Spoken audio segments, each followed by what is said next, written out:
സ്നേഹമുള്ളവരെ, ഇന്ന് രാവിലെ പ്രചരണം ആരംഭിച്ചു. മേലൂർ പഞ്ചായത്തിൽ ആണ് ഇന്ന് പ്രചരണം നടത്തുക.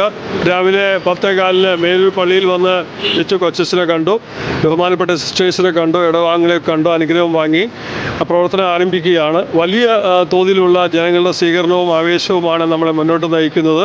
വലിയൊരു വിജയത്തിലേക്ക് 2020 NDA സഖ്യം നടന്നെടുക്കുന്നുള്ള കാര്യത്തിൽ തർക്കമില്ല. മോദിജിയുടെ നേതൃത്വത്തിലുള്ള ഇന്ത്യയുടെ വികസന രാഷ്ട്രീയവും സാബു ജേക്കബിൻ്റെ നേതൃത്വത്തിലുള്ള കേരളത്തിലെ വികസന രാഷ്ട്രീയവും സമന്വയിക്കുമ്പോൾ ഒരു വികസന വിസ്മയമാണ് ചാലക്കുടിയിൽ സംഭവിക്കുക. അങ്ങനെ ഒരു വികസന വിസ്മയത്തിന് അനുകൂലമായൊരു തരംഗം ചാലക്കുടിയിലുണ്ട്. നിങ്ങളെല്ലാവരുടെയും അനുകൂലമായ ഒരു വിധിയെഴുത്തുണ്ടാകണം. ചക്ക അടയാളത്തിലാണ് വോട്ട് ചെയ്ത് വിജയിപ്പിക്കേണ്ടത്.